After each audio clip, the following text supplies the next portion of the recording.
The stagecoach kicked up dust like the devil himself was chasing it across the Wyoming Badlands, and Samuel Hawthorne stood there at the Bone Creek Depot, praying to God he hadn't just made the biggest mistake of his life. 6 months ago, he'd written that advertisement with hands still shaking from nightmares, seeking a small, quiet woman who could help him forget the screams that haunted his ranch. But when that coach door swung open and she stepped out, all 6 feet of her blocking out the sun, Samuel knew that God had either abandoned him completely or was having the last laugh at his expense. Before we dive into the story, I want you to imagine standing at that depot, watching your entire future step off a coach in a form you never expected. This tale will show you how the wildest storms often bring the most unexpected blessings. Click the like button and subscribe to the channel so you don't miss more incredible stories of love and redemption in the untamed West. And please, leave a comment telling me where you're watching from and what time it is there. I love knowing that people from all corners of the world are gathering here to witness these powerful human moments. Now, let's continue with the story.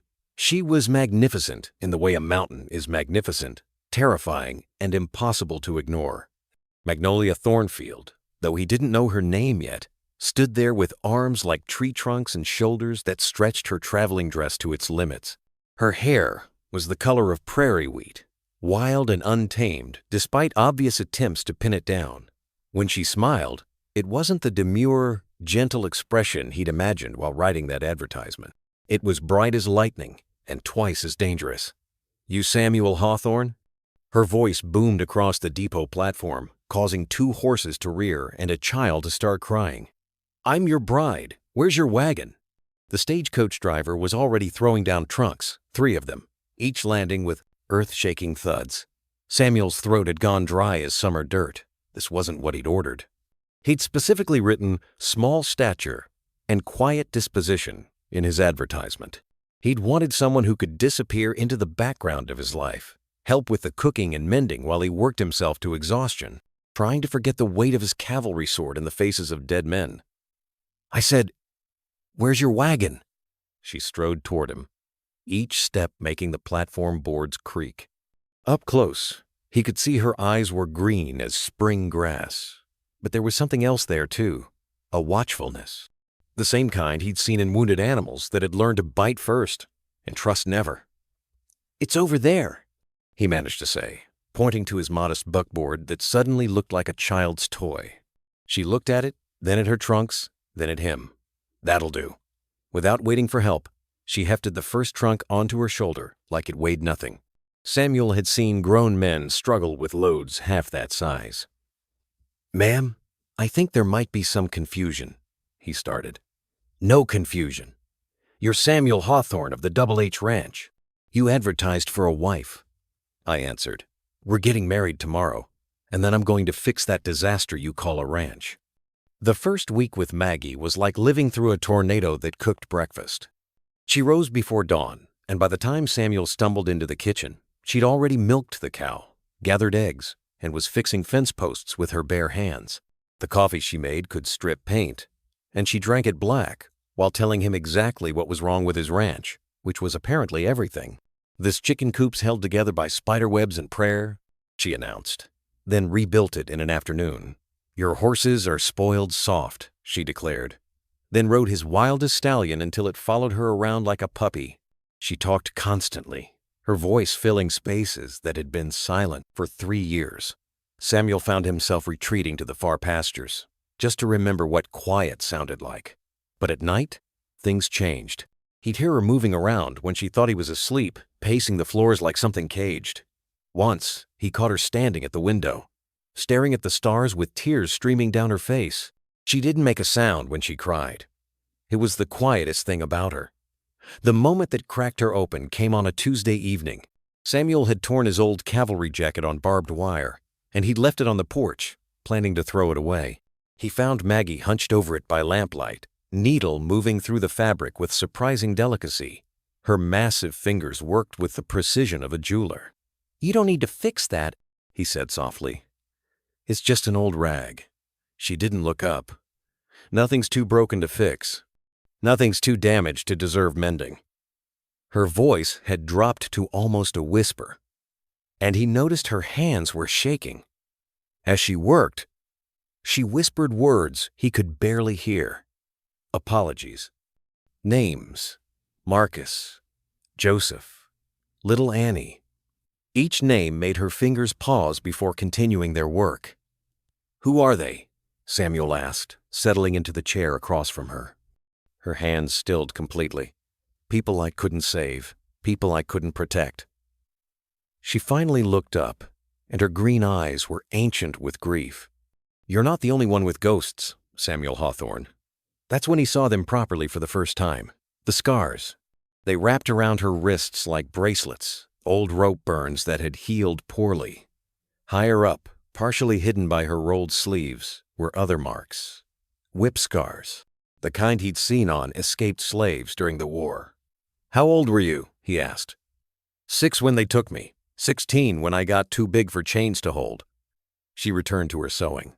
"Grew like a weed," Mama said. "Got her height and my daddy's strength. Made me valuable for work but wrong for everything else. Too big to be a proper lady. Too strong to need protecting. Too much of everything, and not enough of anything that mattered." She held up the mended jacket. The repair was invisible, perfect. "I killed a man," she said simply. 3 years ago in Missouri. He came for me in the night, said I had no right to refuse, since no decent man would have me anyway. I didn't mean to break his neck. These hands don't know how to be gentle when I'm scared." The jacket lay between them like a bridge.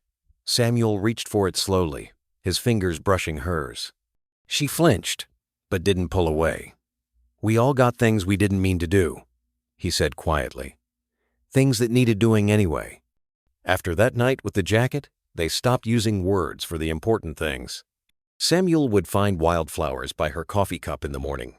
Nothing fancy, just prairie blooms he'd gathered while checking the fence lines. She'd patch shirts he hadn't complained about, reinforce boots before they could wear through. It was easier than talking, this language of small kindnesses. The rustlers came on a Sunday. Samuel woke to find the cattle gone, the fence cut clean through, and Maggie standing in the doorway with a rifle that looked like a child's toy in her hands. "Storm's coming," she said, reading the sky. "They got maybe 6 hours before it hits. We can't track them in a blizzard. We'll have to wait it out. Hope they left some trail after." She looked at him like he'd suggested they sprout wings and fly. "You wait if you want. Those are my cattle too now." Before he could stop her, she was saddling the stallion, the one that still tried to bite him every morning. The horse stood still as stone for her. "Maggie, you'll die out there." "Been dying my whole life, Samuel. At least this death would mean something," she rode out as the first snowflakes started falling. Samuel lasted exactly 5 minutes before cursing and saddling his own horse to follow, but her trail vanished in the white, and after 2 hours, he could barely see his hand in front of his face. He turned back, hating himself for it. She returned at dawn, dragging 2 men behind her horse like sacks of grain. They were unconscious but breathing, tied together with rope that had cut into their wrists. Behind her, somehow, were all 30 head of cattle, following her like she was their mother. Her lips were blue. Her fingers were wrapped in bloody cloth where the rope had torn through her gloves. Ice crystals had formed in her hair, making her look like something out of a fairy tale, beautiful and terrible at once. Samuel pulled her from the horse, and she collapsed against him, her weight nearly taking them both down. He half carried, half dragged her inside, settling her by the fire. When he unwrapped her hands, several fingernails were gone, torn away from gripping the rope through the storm. He heated water, cleaned each wound with the same care he'd once used for his dying wife. Maggie watched him through half-closed eyes as he worked, her usual chatter frozen silent. "Why?" he finally asked. "Why risk everything for 30 head of cattle?" "Wasn't about the cattle." Her voice was raw from the cold. "Was about someone thinking they could take from us. From you. Nobody takes from what's mine anymore." That night, he found her trying to write something at the kitchen table, struggling with the pencil in her bandaged hands. The letters were crooked, childlike. She covered the paper when she saw him, ashamed. "I can't read proper," she admitted, "or write. Signed that marriage contract with an X. Don't even know what I agreed to. Samuel sat beside her, gently taking the pencil. What were you trying to write? Thank you. Wanted to leave you a note in case the fever took me in the night. Wanted you to know someone was grateful you tried to save them. He guided her hand, teaching her to form each letter slowly, patiently. Their fingers intertwined over the pencil, her strength and his precision, creating something neither could make alone. Outside, the blizzard continued to rage, but inside, they built words together in the lamplight, one careful letter at a time. Josiah Creed rode into Bone Creek on a black horse, wearing death like a comfortable coat. Samuel saw him from the general store window, recognized the type immediately. Bounty hunter. The kind that never stopped until they found what they were looking for. Help you? Samuel asked when Creed entered. Creed unfolded a wanted poster. The drawing was rough, but unmistakable. A giant woman, dangerous, wanted for murder in Missouri. $500, dead or alive. Seen her? Creed's voice was gravelly tired. Goes by Magnolia Thornfield. Killed a man named Wesley Dalton 3 years back. Lots of folks pass through. Samuel kept his voice steady. What makes you think she'd come here? Trail leads this way. Big woman like that, people remember. Shopkeeper in Cheyenne said someone matching her description bought supplies heading toward Bone Creek. Creed studied Samuel's face. You got a ranch near here, don't you? The Double H. I do. Me and my wife run it. Your wife? Creed's eyes sharpened. How long you been married? 2 years come spring. The lie came smooth as water. Small woman, quiet type. Nothing like what you're describing. Creed smiled, but it didn't reach his eyes. Mind if I ride out and pay my respects? Always good to meet the neighbors. Samuel couldn't refuse without raising suspicion. They rode back to the ranch together, Samuel's mind racing. He'd sent Maggie to check the eastern pasture that morning. Maybe she'd see them coming, have time to hide. But she was in the kitchen when they arrived, elbow deep in bread dough, flour in her hair. She looked up, saw Creed, and went completely still. This your wife? Creed asked. It Island. Samuel moved to stand beside her. Margaret, this is Mr. Creed. Maggie's hands had started to tremble. The bread dough was forgotten. Margaret, Creed repeated slowly. Funny. You look just like someone I'm hunting. A woman named Magnolia Thornfield. Common mistake, Samuel said. Big women all look alike to some folks. Creed walked closer, circling them like a wolf. Show me your hands, Margaret. Why? Samuel stepped between them. The woman I'm looking for has distinctive scars. Rope burns around the wrists. He smiled that cold smile again. Your wife won't mind showing me her hands, will she? Unless she's got something to hide. Maggie slowly raised her hands. The scars were unmistakable. White lines against her sun-darkened skin. Thought so. Creed rested his hand on his gun. Magnolia Thornfield, you're under arrest for the murder of Wesley Dalton. That's my wife you're threatening, Samuel said quietly. We've been married 2 years. Check the church records if you don't believe me. Records can be forged. Then check with the neighbors. Everyone knows Margaret. Or I could just take her now and sort it out later. That night, Samuel found Maggie in the barn, a packed bag at her feet. She was wearing men's clothes, her hair tucked under a hat. I won't let you lose everything for me, she said. The ranch, your reputation, your freedom. I'm not worth it. Samuel walked past her and started saddling his horse. What are you doing? Coming with you. He saddled a second horse for her. You think I rebuilt my life just to live it alone? You think this ranch means anything without you crashing around, fixing things that aren't broken, talking loud enough to wake the dead? Samuel, he'll follow. He'll never stop. Then we'll never stop running. He turned to face her. Unless you don't want me along. She crossed the space between them in 2 strides, pulled him against her with those powerful arms. I want you, she whispered into his hair. God help me. I want you more than I've ever wanted anything. They rode out into the darkness together, leaving behind everything Samuel had spent 5 years building. They rode for 3 days, through canyons that seemed to swallow sound, following deer paths and dry creek beds until Samuel had no idea where they were. On the third night, their horses refused to go further, snorting and backing away from what looked like ordinary rock face. "Something's wrong," Maggie whispered, but then the rocks seemed to shimmer, and a man stepped out of nowhere. Joseph Whitehawk was older than earth, his face carved by wind and time. He looked at Samuel for a long moment, then spoke in Lakota. Samuel understood enough to recognize his old cavalry unit's name. "You were at Ash Creek," Joseph said in English. "You led the charge against my brother's village." Samuel's hand moved to his gun, but Maggie caught his wrist. Joseph laughed, a sound like wind through autumn leaves. "If I wanted you dead, soldier, you'd have never found this place. The valley chooses who enters." "It chose you." He looked at Maggie. "Both of you. The broken ones always find their way here." He led them through the rock face, which was actually a narrow passage hidden by shadows and stone. Beyond it opened a valley that shouldn't exist, green and fertile, with a stream running through its heart. Tepees stood alongside wooden cabins, smoke rising from cooking fires. "This is sacred ground," Joseph explained. "Old treaties protect it, and older magic hides it. Those who come seeking violence can never find the entrance. Only those running from pain, seeking healing." That night, Joseph's daughter, Sarah, went into labor.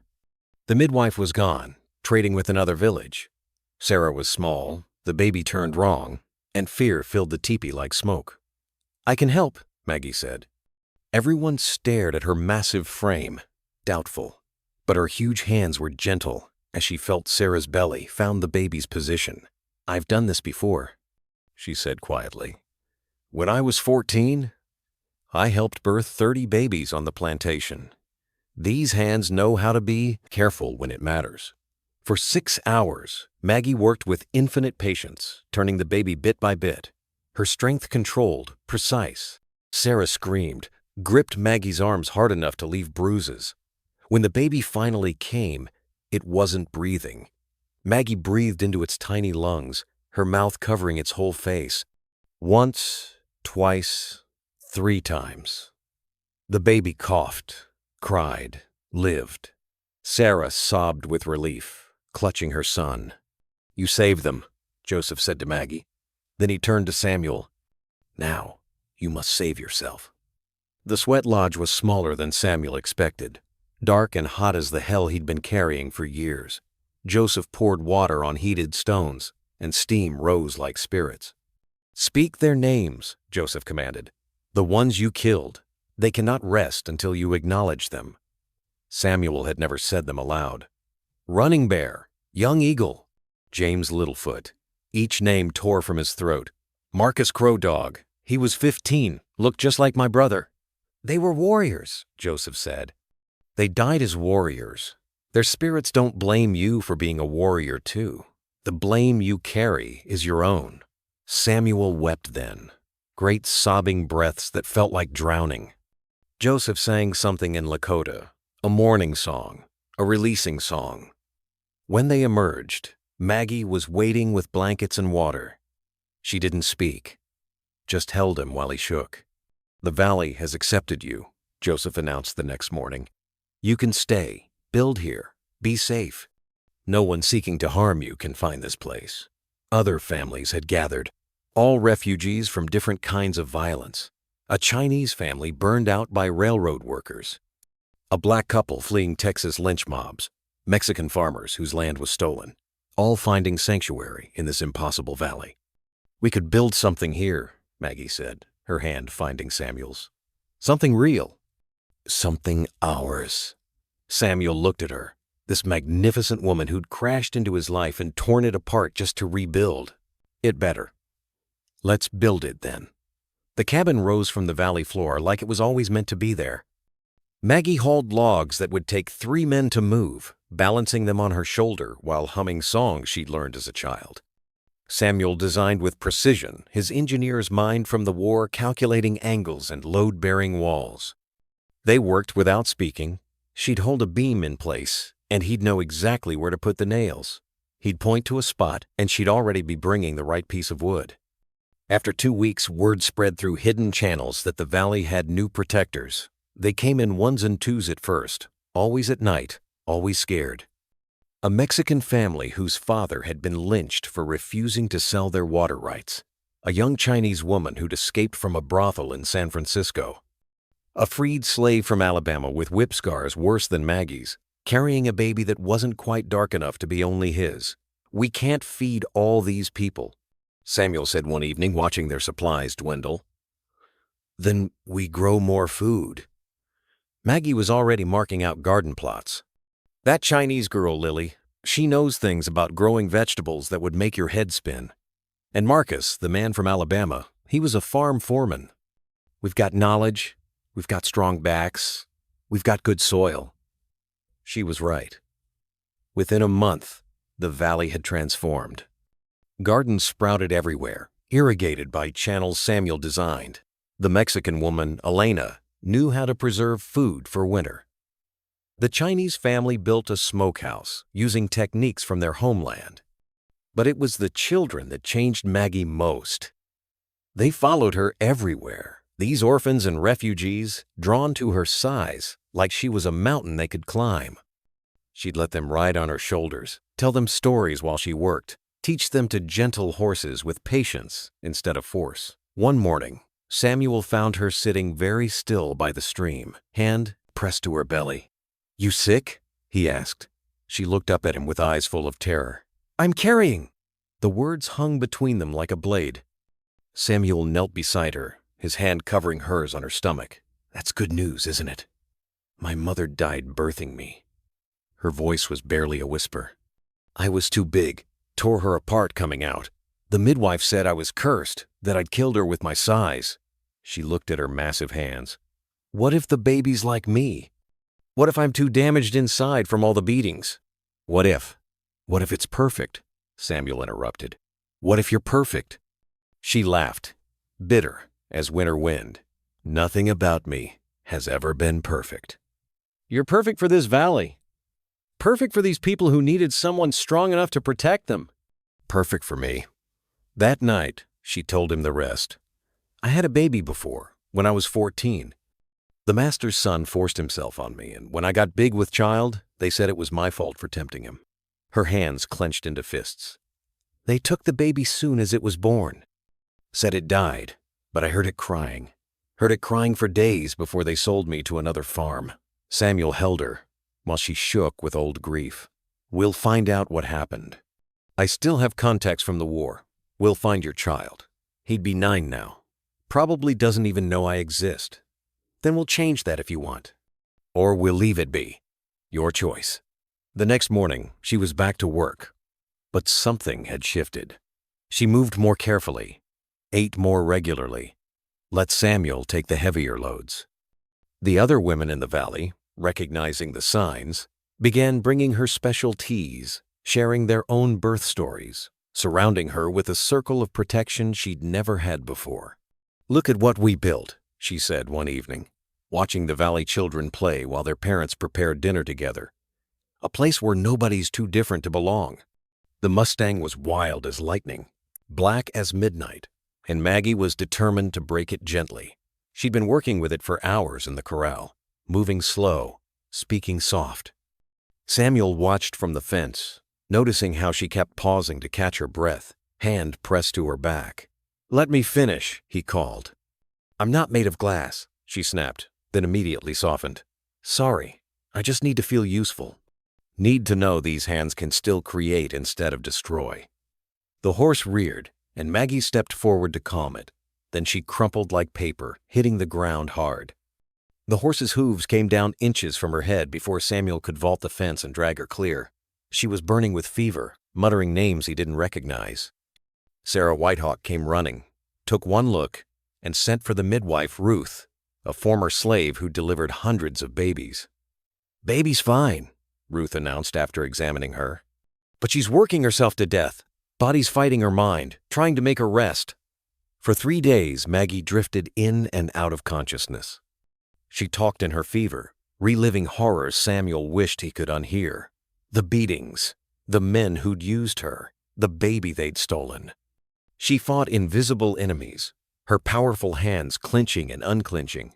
On the third night, she woke clear-eyed and grabbed Samuel's hand hard enough to hurt. "I'm going to die birthing this child," she said with absolute certainty. "I need you to promise me something. You're not dying. Promise me. You'll tell the baby about me. Not the killing, not the ugliness.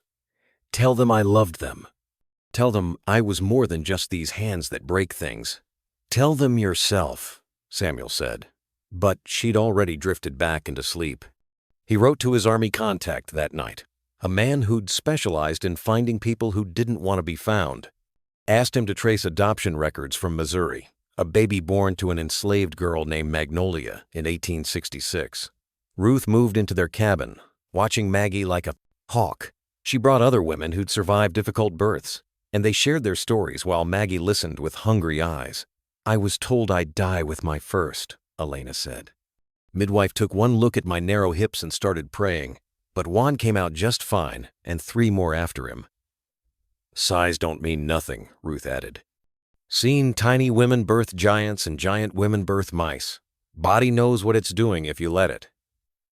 But Maggie couldn't let go of the fear. She started writing letters to the baby, painstaking work with her limited literacy.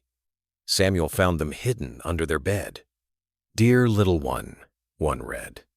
The letters crooked but clear. "Your mama was not a good woman, but she loved you. She was too big and too loud, and her hands hurt more people than they helped. But for you, she would be different. For you, she would learn to be soft." The letter from Samuel's contact arrived on a cold Tuesday. The baby had lived, adopted by a German couple in California named the Schmidts. The boy's name was Thomas. He was thriving. Maggie held the letter like it might disappear. "He's alive! My boy's alive!" "Write to him," Samuel urged. "Tell him who you are. What would I say? That his mama's a killer? That she's too broken to even believe she'll survive having another child? Tell him the truth. That you loved him. That you never forgot him. That you would have kept him if you could." It took her 3 days to write the letter, Samuel helping with spelling, both of them crying over certain words. When it was done, she sealed it with wax and handed it to Samuel. "Mail it before I lose my nerve." The response came faster than expected. Not from Thomas, but from his adoptive mother, Gerda Schmidt. The letter was kind, warm, and contained a photograph. A boy with Maggie's strong jaw and gentle eyes, standing proud beside a plow. "He knows about you," the letter said. "We told him his first mother loved him but couldn't keep him. He wants to know you. He wants to bring his family to meet you when it's safe." Maggie sobbed for an hour, clutching the photograph. That night, for the first time since discovering her pregnancy, she sang to her belly, an old lullaby her mother had sung before she died. Creed found them on a Sunday morning when the valley was gathered for breakfast. He didn't come alone. 20 men, all armed, appearing at the valley's entrance like they'd materialized from smoke. Joseph Whitehawk stood frozen, his face ash-gray. "It's not possible," the old man whispered. "No one seeking violence can find the entrance." Creed smiled, cold as winter's steel. "I'm not seeking violence, old man. I'm seeking justice." "There's a difference. The families scattered, mothers grabbing children, fathers reaching for rifles they didn't have. But the refugees they'd sheltered stood firm, forming a wall between Creed's men and the cabin where Maggie sat, 7 months heavy with child. "Move aside," Creed ordered.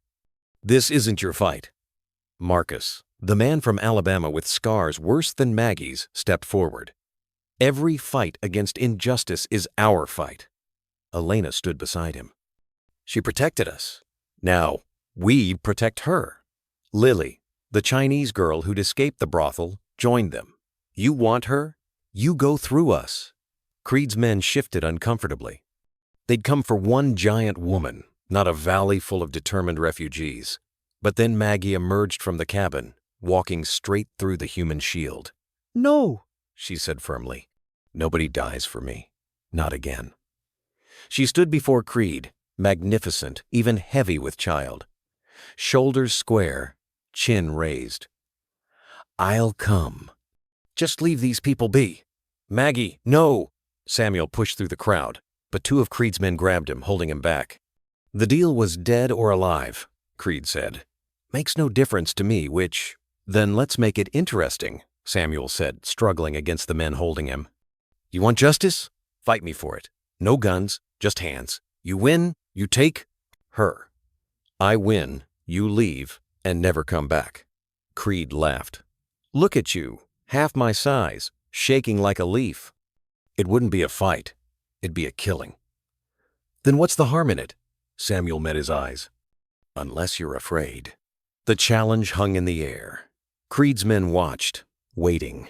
To refuse would be cowardice. Fine. Creed removed his gun belt. Let's make this quick. It was brutal from the start. Creed had reach, weight, and experience. His first punch broke Samuel's nose, blood streaming down his face. The second cracked ribs. Samuel went down hard, and Creed kicked him in the stomach, lifting him off the ground. Stop! Maggie screamed, but the men held her back now too. Samuel struggled to his feet, swaying. Creed hit him again, splitting his lip, loosening teeth. Samuel's left eye swelled shut. Still he stood, guard up, taking punishment that would kill most men. Why won't you stay down? Creed grabbed Samuel by the throat, lifting him. What's she to you anyway? A killer, a giant freak. She's everything. Samuel wheezed through his crushed windpipe. She's my whole world. Creed threw him down, raised his boot to stomp Samuel's head. That's when Maggie broke free. She moved faster than anyone her size should move, crossing the space in 2 strides. She grabbed Creed around the waist, lifted him over her head like he weighed nothing. Everyone froze. She could dash him against the rocks, snap his spine, end this in a heartbeat. Do it, Creed said. Prove you're the killer I've been hunting. Maggie held him there, arms trembling with more than effort. Samuel, blood pooling beneath his face, managed to lift his head. Mercy, he whispered through broken teeth. Show him mercy. The valley held its breath. Maggie's face contorted with rage, with pain, with the effort of choosing. Then, slowly, carefully, she lowered Creed to the ground, set him on his feet gently as a mother with a child. I'm not that person anymore, she said quietly. I'm not the broken thing that kills from fear. Creed stood there, stunned. Then he reached into his pocket, pulled out the wanted poster, and held it up. This says Magnolia Thornfield killed Wesley Dalton. I did. Wesley Dalton killed my daughter. His voice cracked. She was 15. Looked just like her mother. He took her, used her, threw her body in the river when he was done. The valley went silent, except for Samuel's labored breathing. I've been hunting him for 5 years, Creed continued. Got to Missouri 3 days after you killed him. You did what I couldn't. He tore the poster in half, then quarters, letting the pieces fall. The woman who killed Wesley Dalton died in the mountains. I'll swear to it. He turned to his men. We're done here. Maggie's hand shook as she knelt beside Samuel, her fingers gentle as butterfly wings on his broken face. Blood had pooled beneath him, dark as spilled wine, and his breathing came in wet, ragged gasps. Ruth was already there with her healing bag, but she shook her head grimly. Ribs are broken. Might have punctured something inside. His face. She didn't finish. Please, Maggie whispered, and it was the smallest sound anyone had ever heard her make. Please don't take him from me. Not when I just learned how to love without breaking things. Creed hadn't left. He stood watching as they carried Samuel into the cabin, his men shifting restlessly behind him. Let me help, he said suddenly. Everyone stared. Maggie's green eyes blazed with suspicious fury. I've got medical supplies, Creed explained. Good ones. And Jenkins here, he nodded to a thin man with careful hands, was an army doctor before he took to bounty hunting. Let him help. Why? Maggie's voice could have cut stone. Because I've been the monster so long, I forgot what mercy looked like. Creed met her eyes. You could have killed me. Should have, by all rights. But you didn't. You showed me grace I didn't deserve. Jenkins worked through the planets night, setting bones, stitching wounds. Maggie never left Samuel's side, her massive frame folded small in the chair beside him, holding his hand like it was the only thing tethering her to earth. On the second day, Samuel's fever broke. He opened one eye, the other still swollen shut, and tried to smile through his split lips. "Did we win?" he whispered. "You did," Maggie said, tears streaming down her face. "You stubborn, foolish, brave man. You won everything." As Samuel healed, Creed told them the whole truth. His daughter Mary had been everything to him after his wife died in childbirth. Smart, funny, determined to be a teacher. Wesley Dalton had been a respected man in their town, a judge even. Nobody believed Mary when she tried to report what he'd done.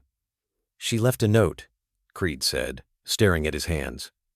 "Said she couldn't live with the shame. Found her in the barn." His voice broke. "I've killed 11 men since then, all who'd hurt children, but never got to Dalton. You did that for me." "I didn't do it for you," Maggie said. "I did it to survive." Still, the debt stands. That's when Creed reached into his saddlebag and pulled out something that made Maggie gasp. Her mother's ring, the one they'd taken when they sold her. "How?" "I'm good at finding things. Found the family that bought you after your first master died. They kept this. Said it was too fine for a slave to wear, but too pretty to throw away." He placed it in her palm. "Also found this." It was a letter, yellowed with age, from her mother, written just before she died. "My darling giant girl," Maggie read aloud, Samuel helping with the harder words. "You are not a curse. You are my blessing. You are strong because this world requires strength. You are large because small things break too easily. You will find love, my daughter. Someone will see you not as too much, but as exactly enough. Be gentle with your power. Use it to protect, not destroy. And know that I loved you with my last breath," and beyond. Maggie sobbed, clutching the letter. Creed stood to leave, but she caught his arm with one powerful hand. "Stay," she said, "until Samuel heals. Stay and let us show you what mercy builds." So Creed stayed, and his men too, though they grumbled at first. But something about the valley worked on them. Children who should have been afraid of these hardened killers climbed on them instead, demanding stories. The refugee families shared their meals, their songs, their hope. Jenkins, the doctor, ended up delivering Maggie's twins when her time came early, brought on by the stress. A boy and a girl, both big but not dangerously so. Both with their mother's green eyes and their father's quiet strength. "They're perfect," Samuel said, holding both babies while Maggie recovered, just like their mother. Creed was the one who suggested writing again to Thomas, Maggie's first son. "Tell him he has siblings. Tell him to come home." "This isn't his home," Maggie protested. "Home is where your family chooses to be," Creed said. "And family is who you choose to protect."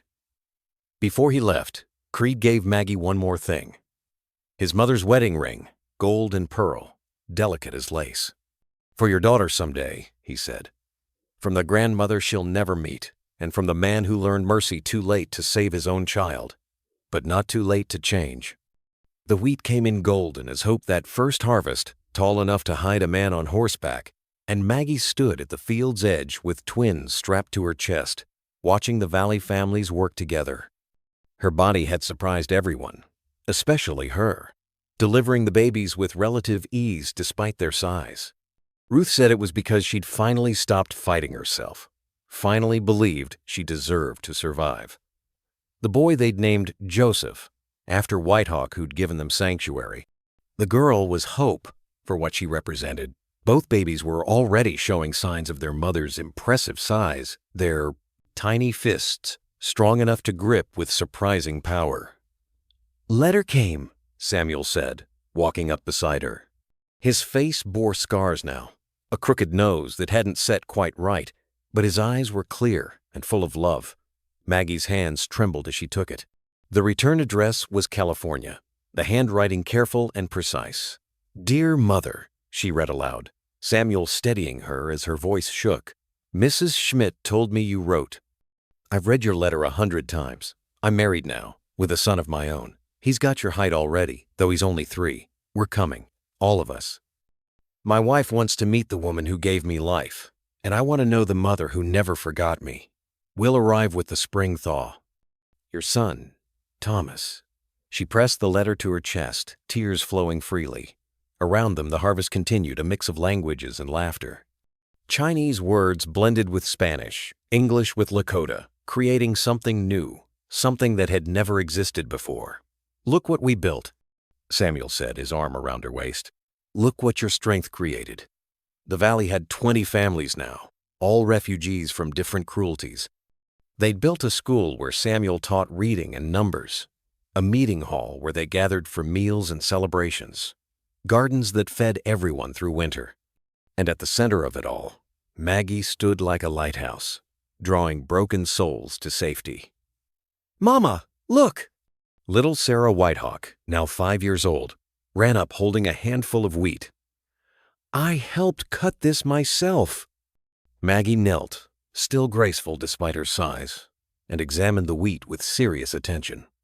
"Perfect work, little one. Gentle, but firm, just like I taught you." That evening, they held the harvest feast. Tables groaned under the weight of food from a dozen different cultures. Creed had returned for it, bringing supplies and news from the outside world. He'd given up bounty hunting, he said, started a school for orphaned children in Denver. "You changed me," he told Maggie quietly. "That mercy you showed, it spread like seeds on wind." As the sun set, painting the valley gold and crimson, Maggie found herself teaching hope to Gentle, a wild colt. The baby was barely 6 months old, but she watched with those intelligent green eyes as her mother's massive hands moved slowly, carefully, showing how strength could be tender. "Never force," Maggie whispered to her daughter. "Never break. The world will try to tell you you're too much, too strong, too large. But you're exactly right, my girl. Exactly what this world needs." Samuel was at the table, writing. He'd started a book about their story, about the valley, about how love grows in the spaces between words.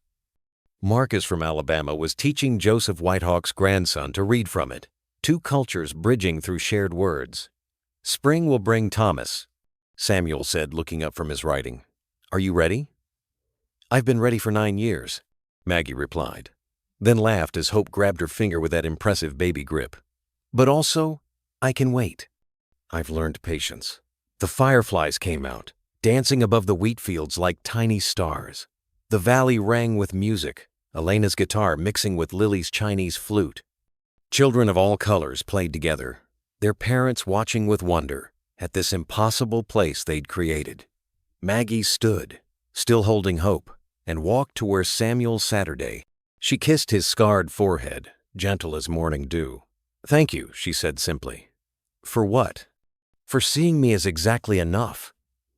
As the stars emerged above their hidden valley, bright as promises, Maggie looked at the life they'd built from nothing but broken pieces and desperate hope. Tomorrow would bring new challenges, new refugees seeking sanctuary, and eventually, the son she'd thought she'd lost, forever. But tonight, surrounded by chosen family, teaching her daughter to be gentle with her strength while her son learned to read, she was no longer the wild giant who'd stepped off that stagecoach. She was home, she was loved, and she was exactly where she belonged. So, if you enjoyed witnessing this transformation, this testament to how the most unexpected people can rebuild our lives completely, click the like button and subscribe to this channel. Tomorrow, I'll bring you another story that proves love grows strongest in the most unlikely soil. Until then, remember that sometimes the very thing we think disqualifies us from love is exactly what makes us perfect for it.